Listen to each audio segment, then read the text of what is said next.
Привет, это Навигатор трезвости, и сегодня будем говорить о том, как жить трезво.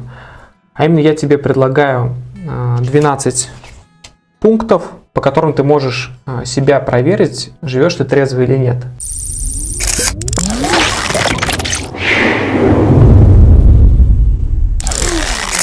Первый пункт – это полное воздержание от алкоголя и от всех веществ, изменяющих сознание.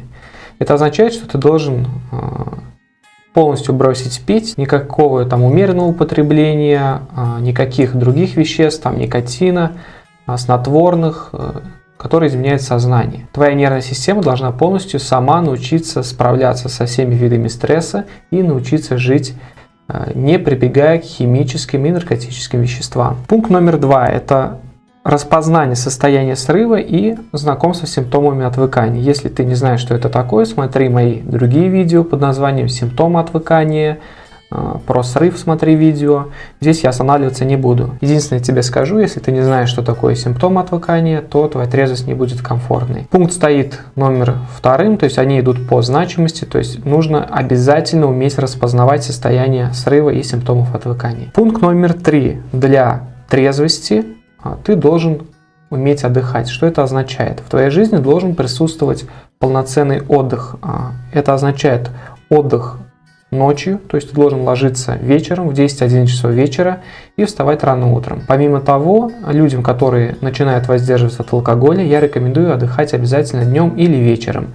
10-15 минут будет вполне достаточно. Это может быть сон в спокойной обстановке, это может быть когда ты просто лежишь, закрыв глаза. Пойми, что напряжение – это лишний фактор стресса, который не нужен тебе на пути к трезвости. И если ты перенапрягаешься, задумайся о том, достаточно ли ты отдыхаешь. Не выматывай себя. 4 пункт трезвости – это питание.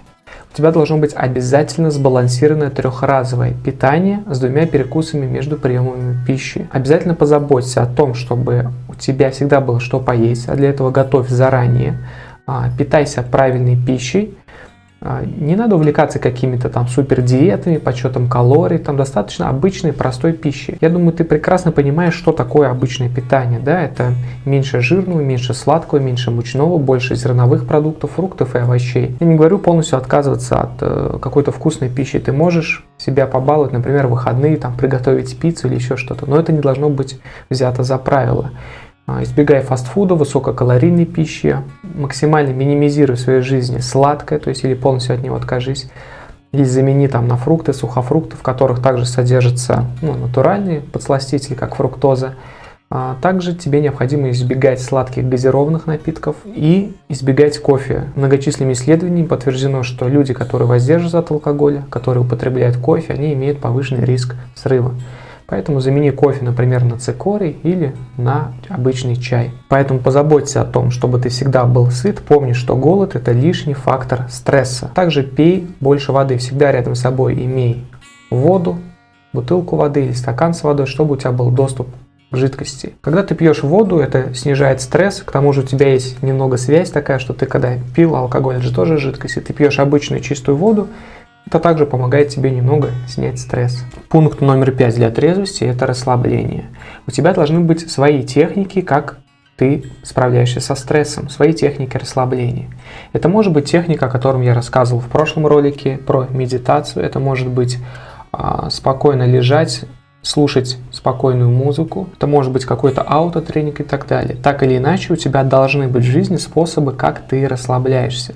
Помни, что умение расслабляться – это важнейший навык трезвого человека. Следующий пункт номер 6 – это спорт и активность. Если ты ведешь трезвый образ жизни, ты должен заниматься спортом. Я не говорю сейчас добиваться каких-то рекордов или бегать там по 10 километров в день. Нет, достаточно обычной умеренной нагрузки. Желательно, чтобы это была аэробная нагрузка, то есть длительное время, занятия с небольшими весами или с отсутствием веса. Это может быть просто прогулка быстрым шагом по улице. Для тех, у кого хорошее физическое состояние, это небольшие пробежки, это занятия на турниках, это обычная зарядка дома. К тому же я тебе рекомендую в течение дня делать небольшие упражнения. При занятии спортом происходит расконцентрация от негативных мыслей. Тогда ты получаешь некое расслабление, мышечное расслабление, к тому же твое тело так быстрее восстанавливается от нанесенных алкоголем повреждений. Отдельно я тебя хотел бы предупредить об умеренности. То есть ты должен заниматься спортом умеренно. Помни, что перетренироваться – это так же плохо, как вообще не тренироваться. Не нужно ежедневно по 3 часа заниматься в тренажерном зале, достаточно 2-3 раз в неделю. Это или бассейн, или фитнес-клуб какой-то, но спорт обязательно должен быть в твоей жизни. Следующий пункт трезвости – это хобби или увлечение. Так как ты бросил пить, у тебя освободилось очень много времени. Поэтому это время у тебя должно быть занято. Естественно, возможно, ты, как и большинство людей, работаешь на работе, но чем ты занимаешься в свободное время? Ведь пойми, что отдых может быть не только пассивным, лежа на диване или смотря телевизор. Если ты хочешь действительно развиваться как личность, у тебя должно быть свое хобби. О том, как найти хобби, я писал на своем блоге «Навигатор трезвости», можешь прочитать там. Хобби значительно снижает стресс, когда ты занимаешься тем, что тебе действительно нравится, тем, что тебе действительно по душе. Это приносит тебе действительно настоящее удовольствие, когда ты реализуешь свои способности, свои таланты.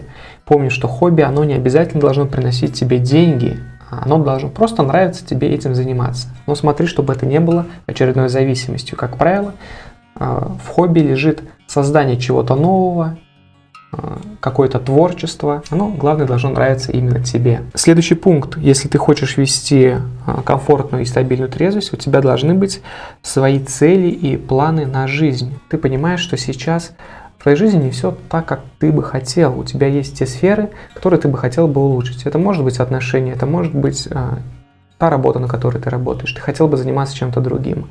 Ты хотел бы создать свой бизнес, ты хотел бы улучшить себя, поработать над собой. Имей свои цели по улучшению своей жизни, спроси себя, с чего я могу начать, как я могу улучшить конкретно что-то в своей жизни, и что мне для этого нужно сделать. И знаешь, все бизнес-книги, и которые я их прочитал много, возможно, как и ты, десятки, все книги сводятся к трем простым вещам. Это первое, ты должен ясно понять, что ты хочешь изменить, какой цели достичь. Второе, ты должен составить реальный план по достижению данной цели. И третье, ты должен прикладывать ежедневные действия в направлении достижения этой цели. Если ты выполняешь эти 3 простых шага, то ты двигаешься в направлении развития своей жизни, и твоя трезвость будет комфортной, как, впрочем, и вся твоя жизнь. Пункт номер 9 о трезвости говорит о том, что ты не должен забывать об общении. То есть в твоей жизни должна быть хорошо развита социальная сфера. Именно общение с другими людьми ты должен обладать или развивать в себе коммуникативные навыки, навыки новых знакомств, умение общаться с другими людьми. Помни, что человек – это существо социальное, и когда ты общаешься с другими людьми, находишься в обществе, ты чувствуешь себя гораздо лучше. Вспомни себя в детстве, как ты легко знакомился с ребятами во дворе, как ты легко завязывал новые знакомства и, естественно, стремился к общению. Не изолируй себя от мира, постепенно, спокойно прорабатывай навыки общения, учись заводить знакомство первым и учись поддерживать знакомство. Кого-то поздравь с праздником, с днем рождения, узнай, как у него дела, просто позвони кому-то или договорись встретиться. Помни, что трезвый человек – это в первую очередь социальный человек. Пункт номер 10 по трезвости – работа над собой. Ты бросил пить, ты начал жить трезвый, тебе необходимо начинать работать над собой. Что означает работать? Это менять свои старые негативные установки, которые тянули тебя вниз. Понимать, что не все твое общение идеально, не все твои установки идеальны. Тут есть 2 правила. Первое – это умение понимать, где ты неправильно относишься или у тебя какие-то негативные убеждения. И второе – уметь изменять их на положительные. Или хотя бы нейтральные, те, которые не будут тебе вредить. Помни, что внутренняя работа над собой должна проводиться. Ты должен постоянно развиваться без панацеи, спокойненько, читай интересные книги, развивайся, прорабатывай свои внутренние убеждения, сохраняй свой внутренний дом в такой же чистоте, как и внешний дом. Помни, что там тоже необходимо иногда убираться, избавляться от старых привычек, от старых убеждений, которые мешали тебе жить. Пункт 11 для трезвого образа жизни – это получение знаний. Ты должен получать знания о трезвости, о том, как действует алкогольная зависимость на свой организм и так далее. Получай знания. И пункт номер 12 комфортной трезвости, он очень важен, несмотря на то, что стоит в конце. это избавляться от других видов зависимости. Помни, если ты бросишь пить, но у тебя сохранится другое зависимое поведение, например, курение, переедание, компьютерные игры, анонизм или просмотр порнографии, то твоя трезвость не будет комфортной.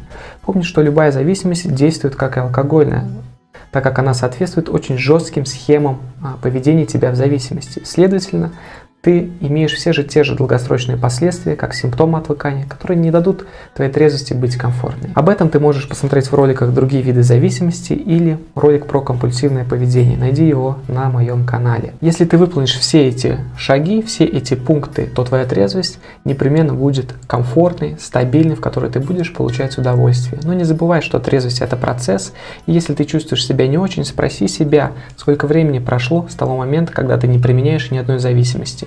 Если прошло немного, то вознамерься пройти период отвыкания, потому что вначале будут одолевать негативные чувства.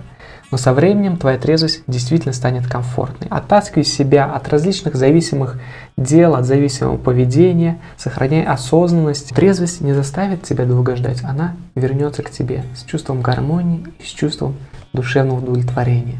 То, к чему мы все стремимся. Это были 12 пунктов к трезвости, к трезвому образу жизни. Если у тебя есть свое мнение или какие-то вопросы, пиши его в комментариях. Будь активным. Ставь лайк, если тебе понравилось видео. До скорого.